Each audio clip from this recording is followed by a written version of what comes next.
O mercado de tecnologia, ele tem oportunidade. Aonde você olhar, ele tem oportunidade. Precisa de gente em segurança, precisa de gente para desenvolver, precisa de gente de dados, precisa, agora mais do que nunca, de gente que conheça de inteligência artificial. Então é um mar de oportunidade.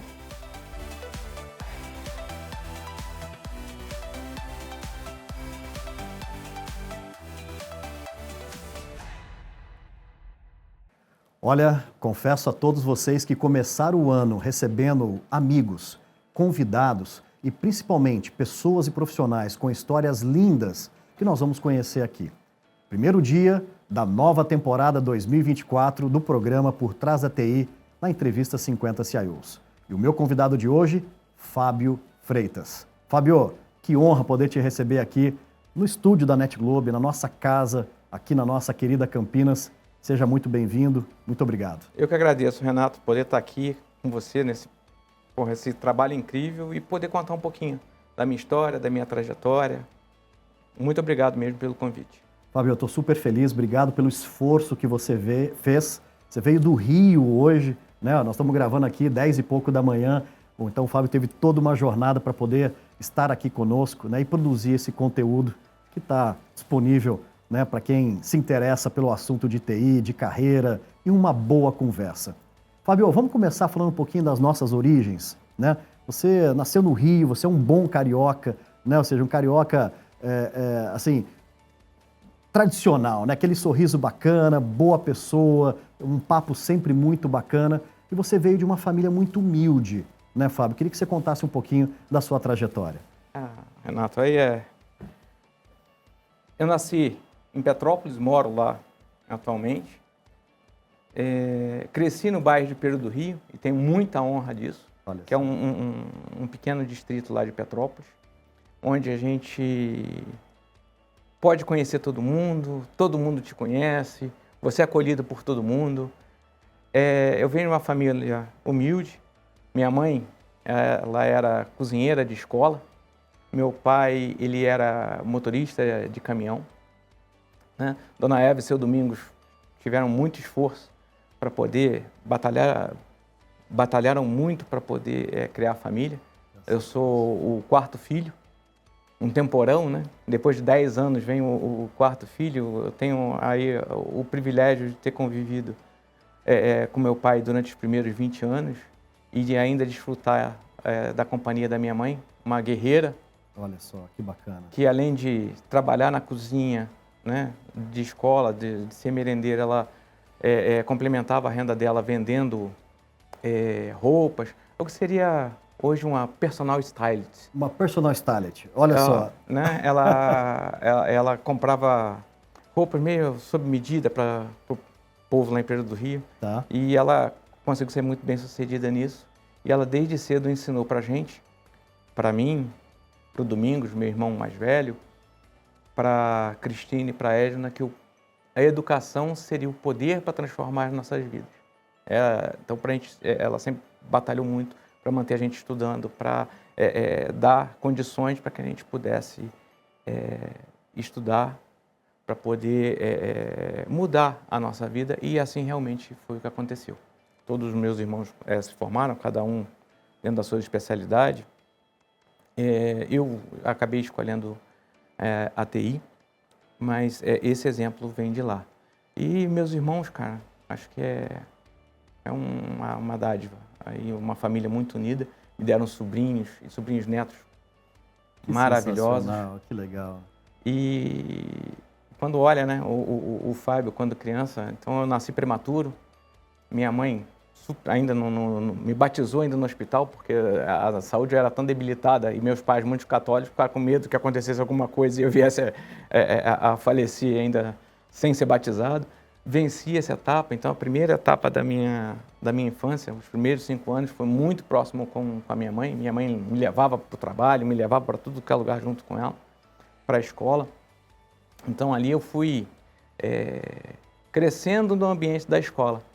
E eu pude ter contato com a educação desde muito cedo. Que maravilha. Então, e minhas tias, as irmãs do meu pai, elas eram professoras na mesma escola. Então, eu passava o dia ali entre a cozinha, a sala de aula, estudando, né? Estudando. E isso me propiciou até um fato curioso. Eu acabei me alfabetizando muito cedo. Por volta dos meus 4 anos, antes dos 5 anos, eu já li e escrevia. E a partir daí,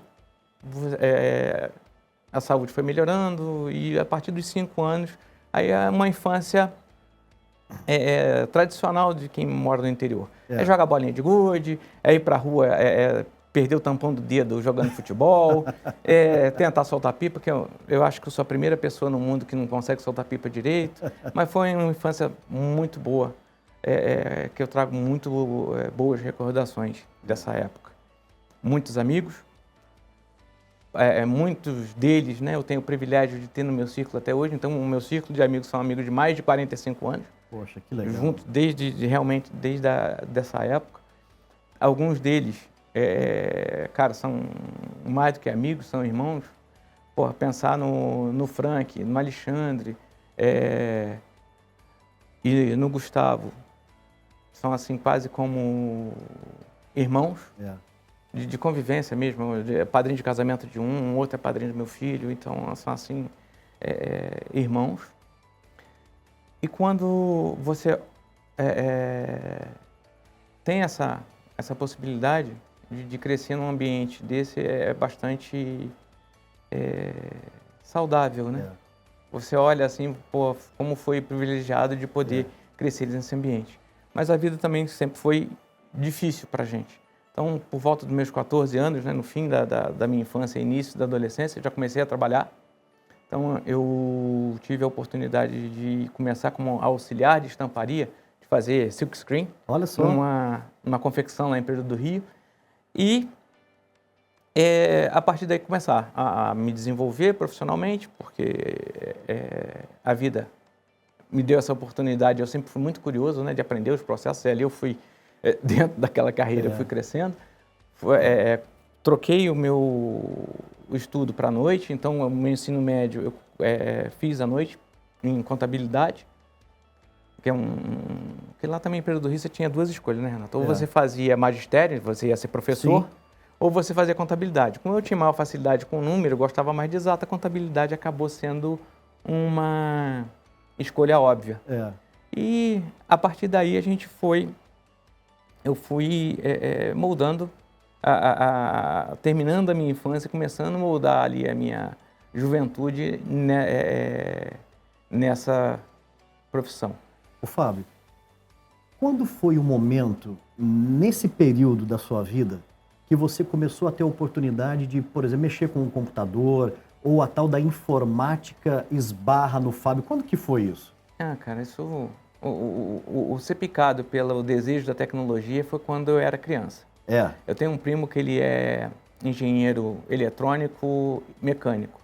Então, desde cedo eu via ele fazendo os projetos, as placas de circuito eletrônico, eu olhava como criança e falava, cara, quando eu crescer eu quero fazer esse negócio. Isso, eletrônica, né? É o cara. E depois, na época, no início do 2º grau, eu tenho um amigo um pouco mais velho que ele estava fazendo ciência da computação. Ele tinha, né, comprou o primeiro computador naquela época e começou mostrando pra gente como é que funcionava e tal. Eu falei, pô, isso é legal. Aí ele contando um pouco, Fábio, o mercado tá assim, o mercado tá assado. Isso final dos anos 80, início dos anos 90. Né? Aí eu fui fazer um curso de Basic. Ele falou, vai lá na universidade, agora tá dando um cursinho de Basic para a comunidade. Vai lá para ver. Eu fiz o primeiro curso num TRS-80, aquela tela preta e verde. Cara, aquilo foi amor à primeira vista. A partir dali, cara, a gente começou, ele foi o incentivador disso, né? Me deu alguns livros sobre algoritmo, programação, e dali começou. Um processo que eu não parei nunca mais. Mas aquela época era difícil, né? Super difícil, né? Cara, Petrópolis é uma cidade relativamente grande, hoje por volta de seus 350 mil habitantes, mas naquela época não tinha curso, muito mal na universidade, não tinha uma biblioteca com livros técnicos, esse tipo de coisa. Então a gente tinha que sair de Petrópolis e ir para o Rio. E na época tinha o curso que era o suprassumo lá no Rio, era do Laércio Vasconcelos, onde você aprendia a fazer a montagem do computador e a manutenção de computadores e impressora. Eu falei, opa, é isso aqui que eu vou. Olha só. Aí fiz os cursos lá no Laércio Vasconcelos, trabalhava durante a semana, descia no sábado para fazer. Tá. E no mesmo prédio que tinha o curso, que ainda é a meca de peças de informática lá no Rio, que chama Infocentro, no centro da cidade. É a Santa Ifigênia de São Paulo, Exatamente. Perfeita analogia. É onde tinha a editora Ciência Moderna. Então, era a principal editora técnica do Rio. Então, ali que a gente conseguia livro, conseguia apostila, para você poder se desenvolver em informática naquela época. E assim foi. Fiz os cursos no Laércio, depois lendo alguns livros que eu comprei lá na Ciência Moderna.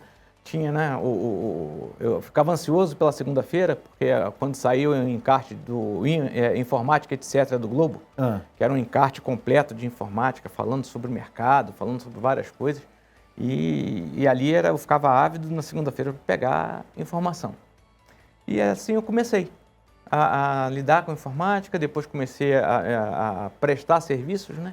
Porque naquela mesma época teve um boom de informática lá em Pereira do Rio pelo seguinte: o Unibanco, o banco à época, começou a financiar uns computadores IBM. Então, os pequenos empresários lá começaram a comprar computadores e precisava de alguém que pudesse instalar os programas, ensinar como é que funcionava. E aí apareceu a oportunidade e eu estava pronto para ela. Olha só. Aí eu comecei a trabalhar, aí nessa época eu já tinha parado de trabalhar com a estamparia, tinha ido trabalhar com meu irmão tinha uma mercearia de bairro lá, e eu ajudava ele nesse comércio, e eu comecei a dividir o tempo entre o comércio e prestando esse serviço de manutenção. Olha. Aí depois, um amigo que tem um escritório de contabilidade começou a precisar também de serviço. Eu comecei a prestar serviço nesse escritório. Aí veio a oportunidade lá na cervejaria. Porque, de novo, bairro, Renato, é a melhor coisa do mundo. Porque a cervejaria começou como um negócio muito pequeno lá em Pereira do Rio. E a irmã do meu cunhado trabalhava lá. Eles precisavam de alguém para fazer alguns serviços. O primeiro trabalho que eu fiz lá como freelancer era trabalho de digitação. Digitação. Eu peguei o meu computador, o meu primeiro computador eu comprei com 25 prestações, quase Casa Bahia, né? 25 prestações em consórcio, e o negócio lá era tão pequeno que não tinha computador para eu prestar o serviço. Eu botei o meu computador debaixo do braço, a gente montou um pequeno escritório lá na cervejaria e eu comecei a digitar lá um catálogo de manutenção para poder fazer o estoque. O primeiro controle de estoque da cervejaria, isso em 1995, mais ou menos. Prestei esse serviço lá, depois voltei para voltei para minha vidinha, prestando meu serviço de manutenção e ainda complementando lá com meu irmão. Depois, em 96, veio o convite da cervejaria para eu trabalhar lá com eles. Aí nessa época, né, eles já tinham se estruturado um pouco melhor, já tinham adquirido um lote maior de computadores, 10 computadores, tinham 10 computadores para cuidar, e eles precisavam de alguém para fazer isso. E eu comecei, né? Voltei para lá, conversei na época com o Alfredo, que era o gerente. Tem até um fato interessante, né? Meu convite veio uma história inusitada. Petrópolis tem uma feira anual agropecuária. Tá. E a cervejaria estava patrocinando aquela feira, e eu tenho um amigo de infância, o Marco Bruno, que naquele ano ele montou uma padaria. Tá. Aí falou: Fábio, eu preciso fazer minha padaria rodar, cara. Eu acabei de montar, eu preciso fazer rodar. Eu falei: cara, vamos fazer o seguinte, vamos lá no parque de exposição, que vai ter exposição, o pessoal vai precisar de pão para fazer sanduíche, fazer cachorro-quente, fazer esse tipo de coisa. Estou eu andando lá, junto com ele, ajudando a fazer pedido e tal, e esbarra com o Alfredo, que era o gerente administrativo financeiro da cervejaria. Ele falou: Fábio, excelente oportunidade para te encontrar. Aparece lá na cervejaria segunda-feira que eu tenho uma proposta para você.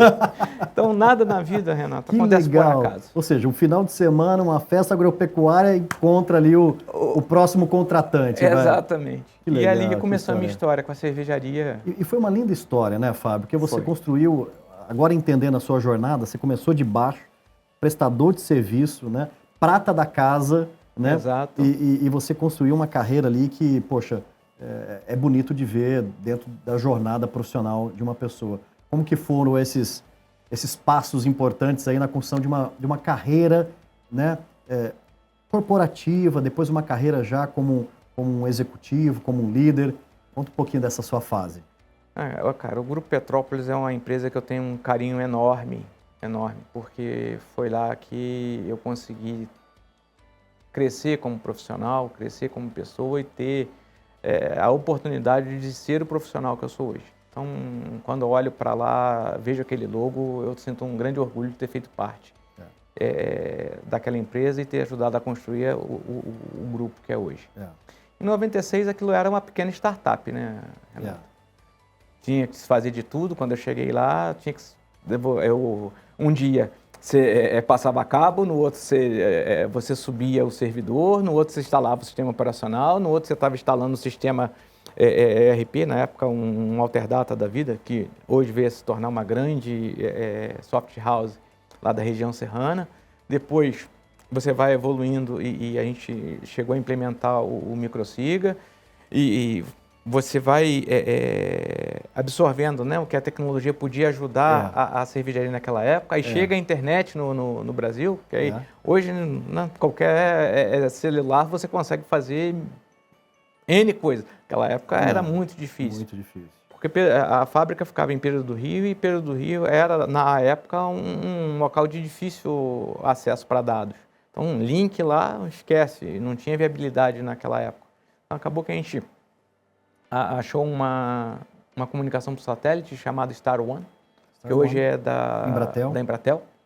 E ali foi os primeiros passos. A gente conseguiu prover acesso à internet, conseguiu fazer o engatinhar da colaboração, usar e-mail, e começou a fazer com que a coisa funcionasse, a comunicação depois com a fábrica de Boituva, porque era tudo muito incipiente. Porque de 96 até 98 foi uma fase assim que a gente construiu tudo do zero. Eu cheguei lá, não tinha rede, tinha 10 computadores, cada um funcionando apartado, então criar rede, instalar sistema, fazer tudo isso funcionar. Depois de 98 foi quando o atual grupo, que é dono do Grupo Petrópolis, adquiriu a cervejaria Petrópolis. E ali foi um verdadeiro divisor de águas no que era a cervejaria e no que passou a ser. Só para dar uma dimensão, a gente fazia, à época, 100 mil caixas mês. Em 3, 4 meses a gente já estava produzindo 1 milhão. Foi assim um boom absurdo. Virou 10 vezes ali. Exatamente. E com isso também vieram as oportunidades, porque a gente consolidou o que a gente estava fazendo. Depois, mais ou menos lá para o ano 2000, a gente começa o trabalho de unificar as fábricas, porque foi comprado primeiro a fábrica de Petrópolis, depois eles compraram a fábrica em Boituva. Então eram processos distintos, administração distinta, tudo muito separado. E a partir do início dos anos 2000 a gente começou um trabalho para unificar a administração disso tudo. Que ali o Grupo Petrópolis já estava começando a despontar, saindo do market share de outros para começar a ter seu nome escrito na história da cerveja no Brasil. E no finalzinho de 2003, eu tive a oportunidade de ser convidado para vir para Boituva. Aí eu deixo essa parte do faz tudo de tecnologia e assumo a área de sistemas aqui em Boituva. E aí eu tenho a missão de implementar o ERP Proteus de forma corporativa. A gente já tinha feito isso lá em Petrópolis, para algumas áreas, só que aí a gente começa a desenhar desde RH até produção e implementar isso tudo. Assim a gente foi até 2006. Em 2006, tomou-se a decisão de criar um centro compartilhado de serviço.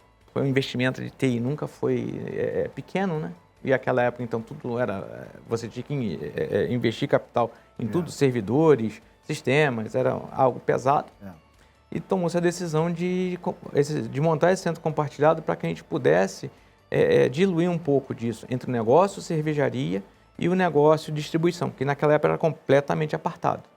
Tá? Tinha uma empresa que tinha contrato exclusivo de distribuição, mas era distribuição da cerveja, mas era completamente apartado esse processo. E assim a gente foi. Aí eu, além do ERP Proteus, a gente começou a trabalhar com um sistema chamado SIC, que veio da revenda, que era um sistema desenvolvido em Delphi e que fazia a administração da revenda.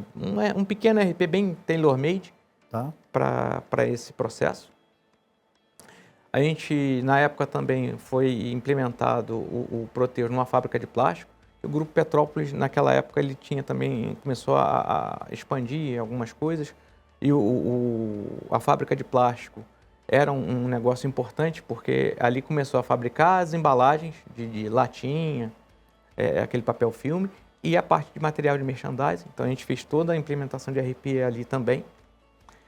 E aí veio o projeto, acho que mais desafiador dessa época, que foi implementar folha e ponto, TOTOS, para as revendas. Porque, Renato, eram aproximadamente 20 mil vidas. 20 mil pessoas. 20 mil pessoas, 180 sindicatos, uma complexidade assim enorme, um projeto aí de quase um ano, mas a gente conseguiu sair do outro lado, mas... A duras penas ali, a duras penas. Até essa época foi o projeto mais desafiador que eu tive. Isso durou até 2009. Em 2009 entendeu-se que o centro compartilhado não ia fazer mais sentido, as empresas estavam crescendo muito e o centro compartilhado ele estava começando mais a atrapalhar do que ajudar. E aí eu voltei para o Grupo Petrópolis como gerente executivo, então CIO, que era o cargo máximo de TI lá no Grupo Petrópolis. E aí a gente começa a olhar novamente todos os processos, tanto de TI quanto de negócio, reorganizar isso tudo, porque com o centro compartilhado tinha um pequeno time de TI na Petrópolis, mas era muito tocado pelo centro compartilhado, e começa a reestruturar. Aí nessa época eu fiz projeto de tudo que você possa imaginar. Microinformática, a gente reviu link de comunicação, a gente reviu telecomunicação com as fábricas, poder colocar a videoconferência, porque era uma despesa enorme com viagem, então a gente colocou videoconferência. Naquela época o supra-sumo era telefonia IP, colocamos telefonia IP, construímos data center Tier 3, implementamos o TOTOS para atender a parte de soja, que o Grupo Petrópolis no início do ano de 2010, fez uma parceria com a Encopa no Paraná. Aí eu fui aprender sobre agronegócio e implementar isso no sistema para poder fazer a troca de dados entre as empresas. Aí eu fui aprender que o agronegócio não é fácil, que é um sistema de trade altamente complexo. Fazer hedge de produto agro é complexo. Eu aprendi que soja engorda. Eu falei, cara, soja engorda? Mas como assim soja engorda? Por causa do processo, quanto mais úmido está o ambiente, ela absorve a umidade, né? E peso. Eu falei, cara, e como é que trata isso? Cara, foi um desafio legal. Depois a gente passa por acho que o projeto mais desafiador da minha vida, que aí já passando lá para 2012, mais ou menos, a gente fecha um contrato com a SAP num momento difícil, sob o ponto de vista de negócio, porque foi no momento que a cervejaria estava incorporando as revendas, então tinha terminado esse contrato com essa empresa que era a distribuidora e trazendo o negócio revenda para dentro. Então a gente cresceu o escopo assim absurdamente na época e acabou criando o maior projeto de SAP para a América Latina daquele ano, mais de 250 pessoas, um projeto desafiador, gigante. Aprendi muito com aquele projeto.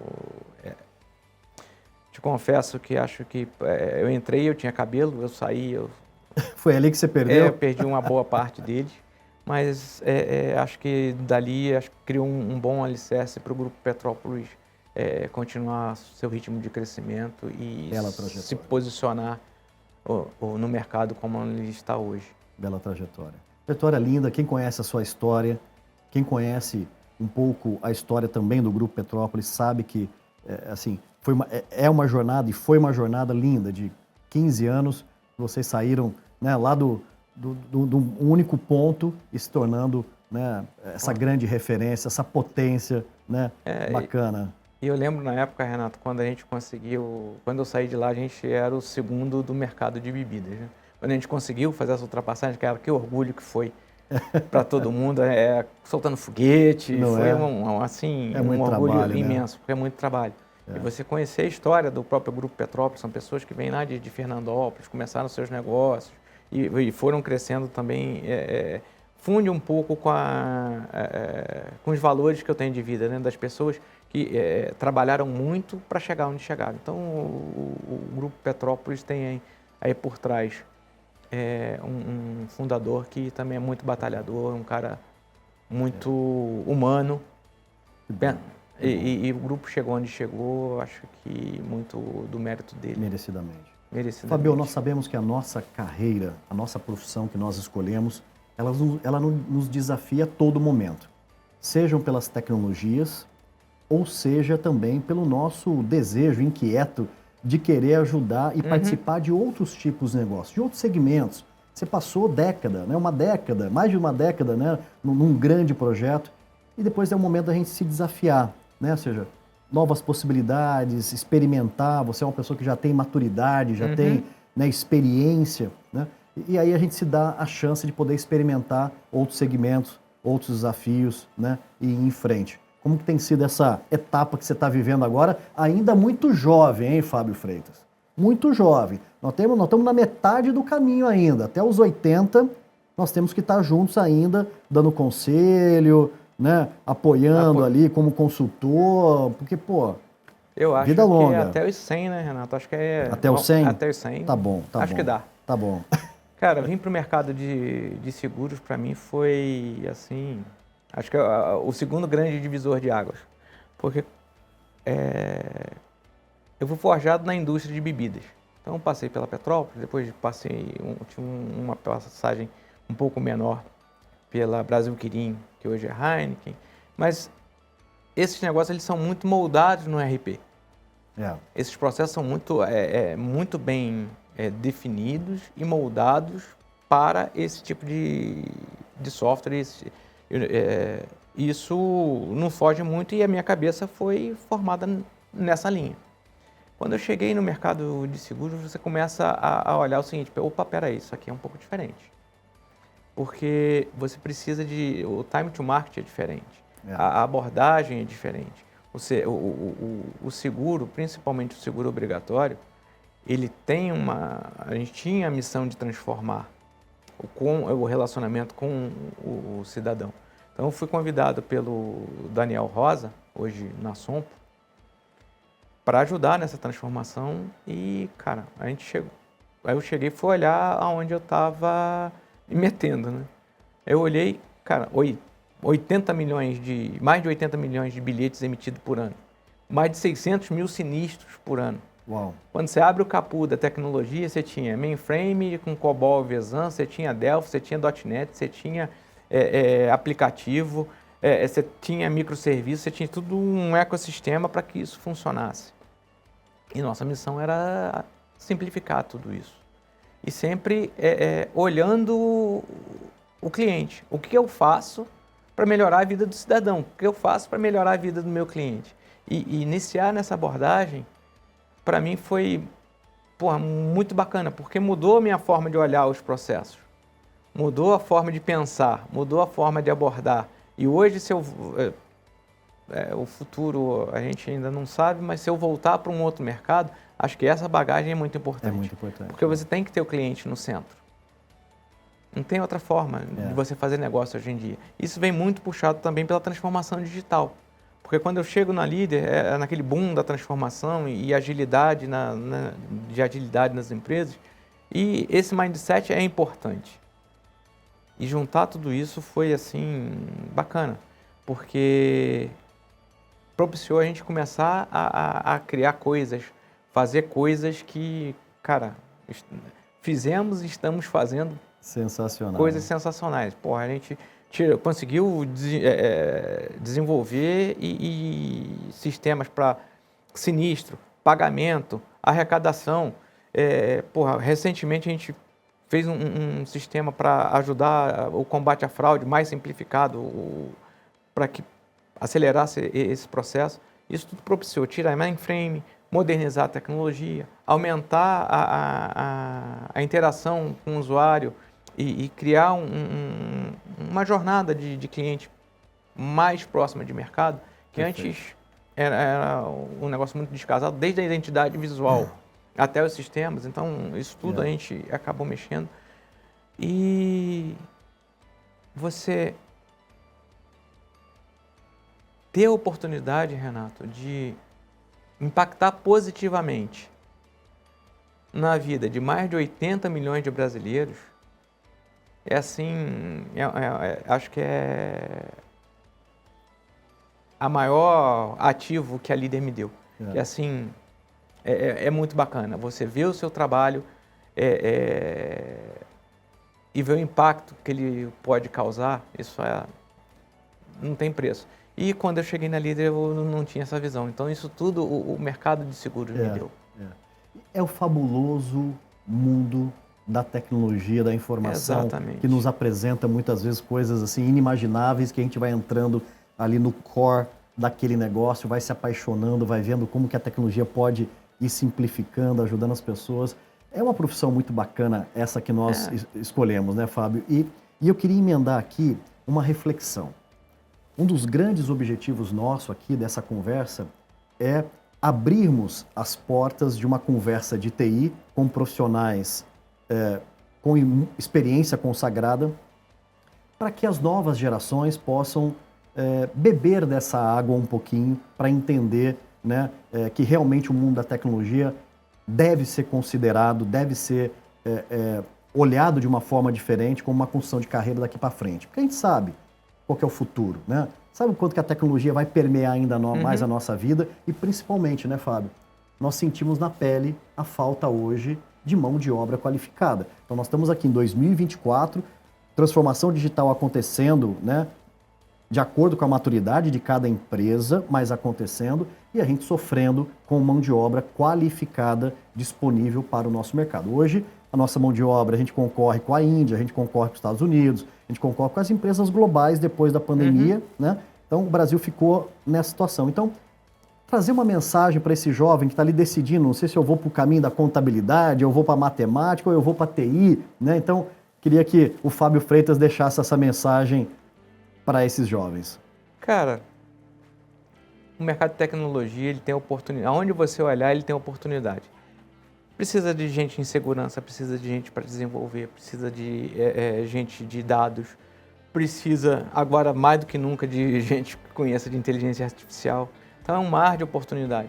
Então eu acho que o jovem olhar esse mercado com muito carinho, porque é um mercado que paga acima da média, é um mercado que te propicia o desenvolvimento de carreira, às vezes muito rápido, se você corresponder, só que requer dedicação e empenho. Então, acho que o grande recado é, você precisa se apaixonar pelo processo de aprendizagem, porque você precisa aprender a todo momento, se qualificar a todo momento. Mas mais do que o processo de aprendizagem, você se apaixonar por experimentar aquilo que você está aprendendo, pôr em prática aquilo que você está aprendendo. O que você criou com aquilo? Que problema que você resolveu? Como que você trouxe resultado para onde você está trabalhando? Ou que resultado que você trouxe desse processo de aprendizagem? Porque o diferencial hoje, Renato, eu não vejo mais a pessoa ter que aprender, ter que se qualificar, não só na TI. Antes de TI isso sempre foi muito presente, mas agora qualquer profissão, você precisa estar atualizado. Então, se atualizar não é mais diferencial. Você precisa fazer isso se você quer ser um profissional relevante, se você quer ser competitivo no mercado. Mas você realizar as coisas, pôr em prática aquilo que você aprendeu. Para que isso realmente seja um diferencial. Para quando você for buscar um trabalho, ou for criar a sua empresa, for buscar um cliente, você olhar no olho do cliente, olhar no olho do teu futuro empregador e falar, eu resolvi esses problemas dessa forma, eu usei essa tecnologia para resolver este problema. Este resultado que eu trouxe, isso vai ser o diferencial para você daqui para frente. Porque eu acho que isso falta muito no nosso jovem, essa visão de o que eu posso realizar. Então, acho que o grande recado seria esse. Tá aí. Fábio Freitas, que bate-papo bacana.